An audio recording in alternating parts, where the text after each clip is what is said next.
Hello, bonjour, bonjour. Soyez bénis, bénis, bénis, bénis. Je suis dans la joie. Aujourd'hui, le mois de février était un mois assez spécial. J'ai ma grande sœur aînée qui a célébré son anniversaire. Je veux bénir le Seigneur pour sa vie. Prisca, je bénis le Seigneur pour ta vie. Tu as été pour moi une grande sœur inspirante, un modèle de grande sœur. Je t'aime énormément. Je ne sais pas ce que je devais devenir si je n'avais pas une grande sœur comme toi. Tu as été cette grande sœur, tu es cette grande sœur-là qui m'a toujours poussée à mettre la barre haute. Alors, puisque nous sommes au mois de février, je voudrais vraiment te faire une dédicace pour cette vidéo et te dire combien je t'apprécie, combien tu as été un modèle d'inspiration. Je pense que ce ne sont pas toutes les filles qui ont la chance d'avoir des sœurs comme toi. Ton standard, ta rigueur, ta manière de vivre, tu es une fille disciplinée, très sérieuse, très organisée, très, très propre. Et même à l'école, quand je voyais tes notes, je m'appliquais à ne pas échouer. Ta soeur ne va pas échouer, tu ne vas pas échouer. C'était dur de garder, de suivre tes pas. Mais merci d'avoir été ce modèle-là. Et je bénis le Seigneur qui t'a soutenu et qui t'a guéri. Et je sais qu'il n'a pas fini avec toi. Que le Seigneur t'augmente, que le Seigneur t'accorde d'écrire ce livre et de partager ton témoignage au monde entier. Je bénis le Seigneur, je t'aime. Donc voilà, c'est février. Attendez un instant, restez avec moi. Je vais également reconnaître une amie d'enfance. C'est ma sœur, elle s'appelle Baros Nadège Brigitte. C'est une amie d'enfance, on se connaît maintenant, ça fait un peu plus de 35 ans. Donc, je bénis le Seigneur pour sa vie. Les gens disent que les femmes ne restent pas ensemble, les femmes aiment les problèmes, c'est faux. Il y a des femmes qui ont des amitiés de plus de 35 ans et je suis fière de parler d'elle. C'était son anniversaire le 24. Le poids de l'âge, j'ai voulu la célébrer le 26. J'ai dit, hé Jésus, je vieillis, je me mélange dans les dates d'anniversaire. Donc, je te fais une dédicace, Baros, pour te dire merci d'être dans ma vie. Merci d'être cette femme douce et cette femme consistante. Une chose que j'aime avec toi, c'est que tu n'as jamais changé en mal. Tu es restée cette fille fidèle à elle-même, très franche, très sympa, une fille qui rit aux éclats et qui pleure aussi très, très fort. Je pense que c'est ce que toi et moi, nous avons en commun. Nous pleurons très fort et nous savons aussi rire très fort. Je te bénis le Seigneur pour ta vie. Joyeux anniversaire encore. Et je dis merci à Dieu pour le salut et pour cette femme de foi que tu es devenue. C'est pour moi un vrai privilège d'avoir une amie qui est en Jésus et affermie en Christ. Sois bénie. Voilà. Excusez-moi, soyez la bienvenue sur Femmes éveillées. J'ai l'émission d'aujourd'hui, j'ai une question. Et l'émission d'aujourd'hui s'adresse à un certain groupe de personnes et essentiellement. Donc, permettez-moi de me présenter. Je m'appelle Fifa Marie-Thérèse. Si tu nous regardes pour la première fois, sois la bienvenue dans notre chaîne. S'il te plaît, abonne-toi et partage nos vidéos.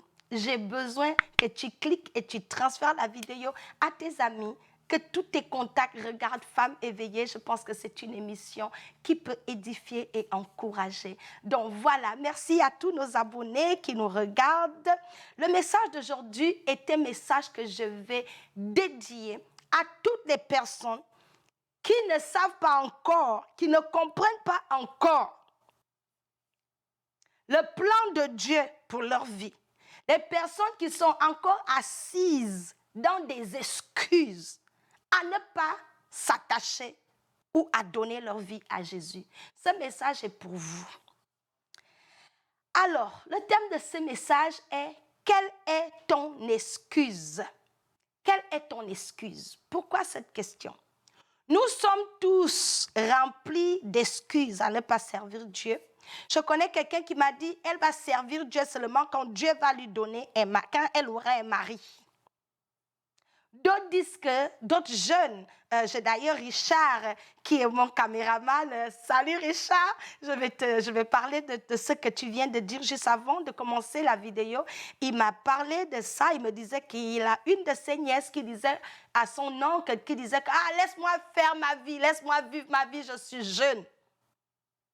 Donc pour elle, l'excuse c'est la liberté. Comme je suis jeune, je n'avais qu'à gaspiller ma jeunesse dans la débauche, dans la désobéissance, dans les bars, dans les boîtes de nuit, vivre comme je veux. Le message que j'ai aujourd'hui là, c'est un message d'appel au salut. C'est un message pour vous dire que Jésus revient bientôt. Il est trop dangereux et très risqué. Tu m'écoutes. Tu n'as peut-être pas aimé ce message parce que je ne parle pas de bénédiction. Mais c'est un message à écouter. Jésus revient bientôt. Et il y aura un jugement. Plusieurs d'entre nous, nous sommes même dans les églises. Nous ne sommes pas dans les églises parce que nous voulons connaître Dieu. Nous sommes dans les églises parce que nous voulons la main de Dieu pour les bénédictions. Ce que Jésus a à nous offrir est tellement plus glorieux que les petites bénédictions de cette terre. Et les gens s'amusent avec leur foi. On s'amuse avec le salut. Tu remets à demain. On te dit, ma soeur, veux-tu donner ta vie à Jésus? Ah, je vais réfléchir. C'est une question de réflexion. C'est une question que oui, s'il vous plaît, aujourd'hui, je donne ma vie à Jésus. Quelles sont les excuses? Certaines personnes disent, ah, quand je vais arrêter de boire, je vais commencer à aller à l'église. Tu ne vas pas arrêter de boire. L'ennemi va te laisser boire et débaucher jusqu'à mourir alcoolique. Donc, on vient te dire, tu es alcoolique. Mon frère, veux-tu donner ta vie à Jésus? Dis oui, donne ta vie à Jésus. Parce que Jésus va t'aider à laisser l'alcool. Jésus va te nettoyer, te changer. Ne donne pas l'excuse que tu attends. D'autres personnes, pourquoi tu ne donnes pas ta vie à Jésus? Ah, je ne peux pas laisser mon copain. Si je pars à l'église, on va me demander de laisser le copain parce que Dieu n'aime pas la fornication. Donc toi, tu es prête à aller en enfer à cause de fornication. Si ton copain t'aime, qu'il t'épouse. Donc, certains, c'est ça les excuses. Tu ne veux pas aller à l'église. D'autres, parce que tu sais que venir à Jésus, ça va te coûter le prix de changer la vie. Mais la nouvelle vie que Jésus nous offre est mieux que la vie que tu penses que tu es en train de vivre. Il y a quelle vie à passer les nuits dans les boîtes de nuit? Il y a quelle vie de changer de copain en copain? Il y a quelle vie? Il y a quelle vie de marcher dans le vol, le mensonge, la débauche? Il y a quelle vie? Il y a quelle vie à finir l'argent chez les vaudous, les ngangas? Il y a quelle vie? La Bible dit que le salaire du péché, c'est la mort. Mais le don gratuit de Dieu, c'est la vie éternelle. Voilà, c'est ça là. Il y a quelle vie? Donc, oh, je ne veux pas aller à l'église, c'est trop ennuyant. Donc, tu préfères t'asseoir à la maison pour suivre la télé. Suivre la télé. La Bible dit que Jésus va venir comme un voleur dans la nuit. Tu ne seras pas averti. Le jour de l'enlèvement, la Bible dit que deux personnes seront ensemble. Une personne va partir, l'autre va rester. Ce jour-là, ça va arriver parce que la Bible ne ment pas. Toutes les prophéties ont été accomplies. Tout ce que Dieu a dit depuis Genèse, c'est accompli. Jésus avait été annoncé depuis l'Ancien Testament. On avait annoncé le Messie. Il est arrivé, il est parti. Il est arrivé, il est parti. Tout ce que Dieu a dit s'accomplit. Parce que la parole de l'Éternel s'accomplit. Toi, tu es assise dans les excuses. Pourquoi tu ne donnes pas ta vie à Jésus? Oh, les chrétiens aiment trop prier. D'autres personnes, ah, je ne suis pas dans vos histoires de Dieu. Oh, je ne suis pas dans vos histoires des églises éveillées. J'avais annoncé l'évangile à quelqu'un au Gabon qui me disait que moi, je ne suis pas dans vos églises éveillées. Là, vous faites le bruit aux gens. Je sers Dieu dans mon cœur. Non, hein? La Bible dit que Jésus-Christ de Nazareth est le chemin, la vérité et la vie. Et nul ne peut aller au Père sans passer par lui. D'autres personnes qui, je ne suis pas dans les affaires de Jésus. Nous, on est dans les traditions. Je suis pour moi catholique. Dieu, c'est Dieu. Dieu, il est partout. Dieu, il est musulman. Dieu, il est là-bas. Dieu, il est hindou. Dieu, vous mélangez Dieu dans un fourre-tout. Jésus n'est pas un fourre-tout. Il est le seul et l'unique Dieu. Et en dehors de lui, il n'y a point d'autre Dieu. Je le dis. La vie n'est qu'en Jésus. Ce que nous ne réalisons pas, j'ai dit que la pire chose qui puisse arriver à un homme, la chose la plus catastrophique qui puisse arriver à un homme, c'est de mourir sans Jésus. Si tu penses que les choses te sont arrivées là et que c'est dur, Le Seigneur m'envoie te dire que la pire chose qui puisse t'arriver, toi, c'est de vivre une vie sans Christ et de mourir sans Christ. Tu dis que, si Dieu existe, pourquoi il y a autant de réponses? Si Dieu existe, si Dieu. Et si tu mourais et réalisais que Dieu existait, tu penses que tu auras la chance? Tu auras la chance de te rattraper? C'est ici, sur cette terre, maintenant, que le don du salut nous est offert. C'est maintenant que tu peux donner ta vie à Jésus. Pourquoi remettre à demain ce que tu peux faire aujourd'hui? Pourquoi? Je vais vous donner une série de personnes que Jésus a invitées lui-même dans le livre de Luc, chapitre 9, versets 59 à 62. Jésus dit à un autre, « Suis-moi. » Il répondit, « Seigneur, permets-moi d'aller d'abord enterrer mon père. » Mais Jésus lui dit, « Laisse les morts enterrer leurs morts, et toi, va annoncer le royaume de Dieu. » Un autre dit, « Je te suivrai, Seigneur, mais permets-moi d'aller d'abord faire mes adieux à ceux de ma maison. » Jésus lui répondit, « Celui qui met la main dans la charrue et regarde en arrière n'est pas fait pour le royaume de Dieu. » Des excuses. Ces gars-là, chacun a donné les excuses. D'autres, en ce moment pour toi, c'est la carrière. Tu dois faire ton argent. La Bible dit, à quoi sert-il à un homme de gagner le monde s'il doit perdre son âme? Plusieurs personnes ont investi leur vie à se donner un nom, ont investi leur vie à être dans la gloire, dans l'opulence, à suivre les choses. Mais la Bible dit que vanité des vanités, tout est vanité. Et à la fin de leur vie, ils réalisent que les choses qu'ils ont poursuivies, les femmes, l'argent, la gloire, toutes ces choses, à la fin de la journée, ils réalisent que toutes ces choses ne sont que vanité. Tu as passé ta vie à poursuivre les femmes. Tu as passé ta vie à te concentrer sur toi-même, sur ta beauté, sur tes cheveux, sur ça. Tu n'as jamais eu le temps pour Dieu. Mais il y a un jour, le jour que la maladie t'attrape, c'est là que tu réalises que la vie, là, c'est comme un vent. La Bible dit que c'est comme une vapeur qui se lève et ça s'éteint. Même si Jésus ne revenait pas aujourd'hui, la mort qui est dehors là, les enfants meurent, les adultes meurent, tout le monde meurt. La mort ne donne pas rendez-vous, n'avertit pas quand elle vient.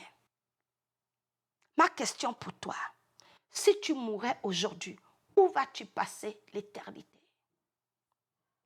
Parce qu'il y a un endroit où nous allons passer l'éternité. Et la décision et le choix de là où tu vas passer l'éternité après la mort, c'est maintenant. Soit tu mènes ta vie sans Jésus, tu restes dans tes excuses, dans ton confort, dans une vie de désordre, une vie de débauche, dans les réseaux sociaux, dans l'argent, dans s'habiller, à poursuivre les choses du vent, dans les copains, dans la vie que tu mènes. Et si Jésus venait aujourd'hui, seras-tu parmi les gens qui iront avec lui ou tu vas rester derrière? La vie, nous n'avons pas toujours le lendemain. Le lendemain appartient à Dieu. C'est pour cela que Dieu nous conseille de faire le bon choix, de vivre avec circonscription de manière à ce que tu sois consciente que nous sommes ici pour un temps. Mais après, tout ça c'est terminé. Mais ma prière aujourd'hui dans ce message, c'est de te dire que ne laisse pas qu'il soit trop tard pour toi de donner ta vie à Jésus.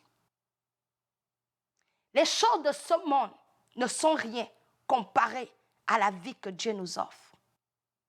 Et je termine et j'insiste que la pire chose qui puisse arriver à un homme, c'est de vivre une vie sans Dieu et de mourir sans Jésus. Parce que la vie éternelle n'est qu'en Jésus. Si tu m'écoutes aujourd'hui, tu vas peut-être à l'église et tu n'as pas une relation personnelle avec Christ. Si tu m'écoutes aujourd'hui, tu es peut-être une fille, un jeune garçon, un monsieur qui mène sa vie dans des excuses et tu n'as vraiment jamais pensé à donner ta vie au Seigneur Jésus-Christ. Ou même tu es chrétien. Il y en a qui se disent chrétiens. En fait, ce ne sont pas des chrétiens. Ce sont les chrétiens du dimanche. ils vont à l'église dimanche pour aller montrer leurs plus belles chaussures ou pour aller chercher les femmes. Ils ne vont pas parce qu'ils sont convertis de cœur. Parce que lorsque tu es né de nouveau, il y a des choses que tu ne peux plus faire.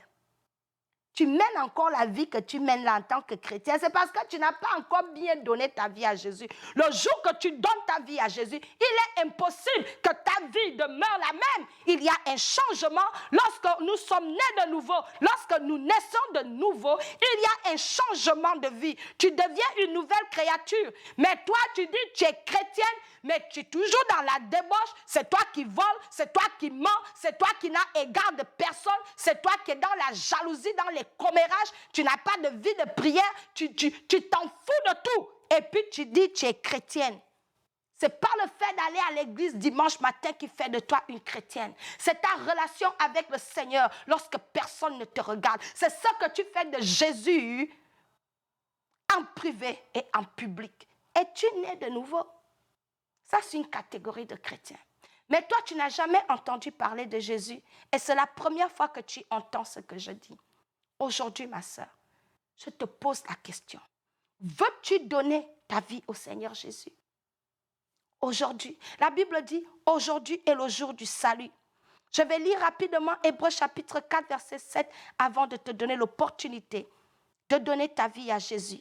La Bible dit dans Hébreux 4, 7, Dieu fixe de nouveau un jour, aujourd'hui, en disant, dans David, si longtemps après, comme il est dit plus haut, aujourd'hui, si vous entendez ma voix, n'endurcissez pas vos cœurs. Aujourd'hui, si vous entendez ma voix, n'endurcissez pas vos cœurs.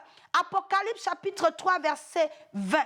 Voici, je me tiens à la porte et je frappe. Le Seigneur se tient à ta porte aujourd'hui pendant que tu écoutes ce message et il frappe. Et il dit, si quelqu'un entend ma voix, ouvre la porte et j'entrerai et je souperai avec lui et lui avec moi. Alléluia. Le Seigneur dit, si aujourd'hui tu entends sa voix, n'endurcis pas ton cœur. Ne t'assois pas dans le banc des excuses, que tu veux d'abord vivre ta vie et après tu vas donner ta vie à Jésus. Il y en a qui ont dit ça et après ils ont eu sida et ils sont morts sans Jésus. Il y en a qui ont voulu vivre leur vie n'importe quoi et après quand ils viennent à Jésus chargés des bagages, les dégâts qui sont dans leur vie même, irrécupérables. Pourquoi veux-tu gaspiller ta vie avant de venir à Jésus? Viens à Jésus aujourd'hui et tu n'auras pas à vivre certaines choses que d'autres personnes vivent parce qu'il va t'épargner, il va te montrer le chemin, il va te donner la sagesse, il va te bénir. Jésus, il a tout en mieux. Alors, mon frère, ma soeur,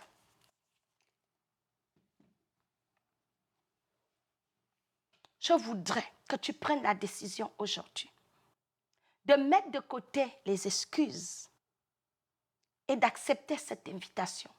Le Seigneur dit, il frappe à la porte de ton cœur. Si tu as entendu sa voix, viens à lui et il viendra à toi. Veux-tu donner ta vie au Seigneur Jésus-Christ?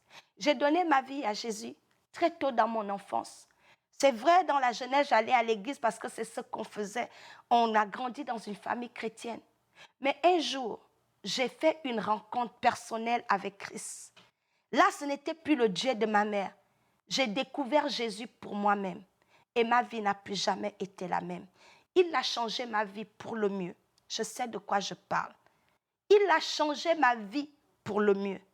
Et il voudrait faire la même chose pour toi. Veux-tu donner ta vie au Seigneur? Donner sa vie au Seigneur, c'est une petite décision simple. Il n'y a pas d'abracadabra. La Bible dit, si tu crois au Seigneur Jésus dans ton cœur et que tu confesses de ta bouche, tu seras sauvé. Alors, si tu as écouté ce message et tu penses que le Seigneur est en train de te parler au travers de moi, qu'il est en train de te dire, abandonne le chemin où tu es, viens à moi, je vais t'aider, je vais te tenir par la main et ensemble nous allons marcher. Veux-tu faire cette simple prière avec moi? Ferme les yeux de là où tu te tiens. Si tu veux te prosterner, prosterne-toi. Si tu veux être assise, assois-toi. Lève les mains vers le ciel en signe d'abandon. et répète après moi cette petite prière. Dis, Seigneur Jésus, j'ai entendu parler de toi aujourd'hui. Je reconnais que tu es le Fils de Dieu, mort et ressuscité pour moi.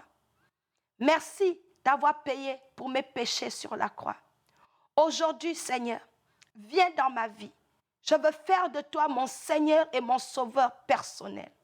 Viens dans mon cœur et règne en moi. Pardonne-moi de tous mes péchés et donne-moi la force de te suivre et de marcher dans tes voies. Seigneur, aide-moi à sortir de mon ancienne vie. Pardonne tous mes péchés et mes fautes. Lave-moi par ton sang précieux et viens dans ma vie. Sois mon Seigneur et mon Sauveur personnel et montre-moi le chemin à suivre au travers de ton Saint-Esprit. Au nom puissant de Jésus-Christ de Nazareth, j'ai prié. Amen. Si tu as fait cette petite prière qu'on appelle la confession de foi, tu es né de nouveau. Tout ce qui te reste à faire, c'est de trouver une bonne église où la parole de Dieu est enseignée, de lire ta Bible et de prier. Le Seigneur lui-même va amener des gens dans ton chemin qui vont t'aider à être affermi dans ta foi. Et si jamais tu as des questions et tu veux connaître davantage sur ce Jésus, eh bien, je te donne la permission de nous écrire. Ce sera pour moi un vrai plaisir de te suivre dans cette nouvelle démarche, dans cette nouvelle décision que tu viens de prendre. Et je voudrais que tu saches qu'aujourd'hui, parce que tu as donné ta vie au Seigneur, il y a une très grande célébration dans le ciel. Et la Bible dit que ton nom est désormais écrit dans le livre de la vie. Parce qu'il y a un livre où Dieu enregistre tous les nouveaux-nés. Aujourd'hui, mon frère, ma soeur, tu es né de nouveau. Ce n'était pas si simple que ça. Maintenant, tu as du chemin à faire. C'est de trouver une église, continuer de suivre nos vidéos. Tu n'es pas seul, il y a des chrétiens partout. Demande à Dieu de te montrer une église où tu peux le servir et va et sers-le. Et lui-même, il va t'aider. Parce que tu ne vas pas le faire tout seul. Il va te donner la force, il va se révéler à toi et il va changer ta vie. Tu ne seras plus jamais la même à partir d'aujourd'hui. Et la bonne nouvelle, tu iras au ciel parce que Jésus-Christ de Nazareth est celui qui nous donne la vie éternelle. Et reçois cette vie aujourd'hui. Soyez-vous tous bénis.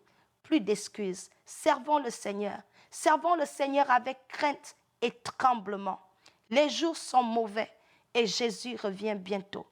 Si tu menais aussi une vie de désordre en tant que chrétien, répands-toi et reviens au Seigneur. Il ne va jamais rejeter ceux qui viennent à lui. Ses bras sont toujours ouverts comme ça pour nous accueillir. Soyez bénis. Amen.